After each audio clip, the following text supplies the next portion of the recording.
Hello வணக்கம். இது எங்கள் தோட்டம். இன்னைக்கு சூரிய தேவரம் பிறப்பு நம்ம வைக்க போகிறது சூரிய தேவரன். அதுக்கு தேவையானது ஒரு உள்ளி, சவாளா, தக்காளி, பச்சை மிளகு, இஞ்சி, வெளுத்துள்ளி,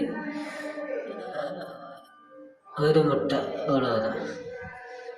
அது கடாயில் எண்ணெய் ஒழித்து உள்ளியை போட்டு ஊற்று, அதில் தக்காளி, பச்சை மிளகு, இஞ்சி, வெளுத்துள்ளி, ஒரு முட்டையை அதில் ஒடிச்சு ஊற்றணும். எல்லாம் மிக்ஸ் பண்ணி எடுத்த பிறகு அதெல்லாம் பச்சை மசம் வேறு மிக்ஸ் பண்ணி எடுத்த பிறகு நமக்கு சூரை அவிச்சு வச்சிருக்கு. அந்த சூரை மீனை போட்டு விடணும். போட்டு விட்டுட்டு அதெல்லாம் இடித்து ஒரு அளவுக்குள்ள இடித்து சைச்சு எடுத்துட்டு அதை மிக்ஸ் பண்ணி எடுத்துட்டு பிறகு மசாலா போடணும். மஞ்சத்தூள் பொடி 1/4 டீஸ்பூன், மிளகு தூள் பொடி 1 டீஸ்பூன், மல்லித்தூள் பொடி 1/2 டீஸ்பூன்,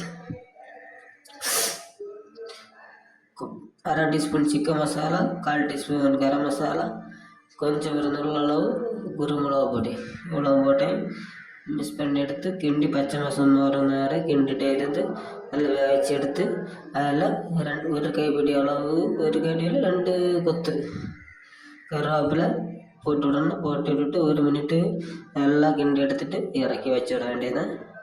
நல்லா டேஸ்ட்டாக இருக்கும். சாப்பிட்டு பாருங்கள். ரொம்ப ரொம்ப நல்லா டேஸ்ட்டாக இருக்கும். உங்கள் எல்லாருக்கும் ரொம்ப ரொம்ப நல்லா பிடிக்கும். கண்டிப்பாக நீங்கள் வீட்டில் எல்லோரும் ட்ரை செய்து பார்க்கணும். இது ரொம்ப சூப்பர். சாப்பாடு சாறு கூட சூப்பராக இருக்கும். நல்ல டேஸ்ட்டாக இருக்கும். பண்ணி பாருங்கள்.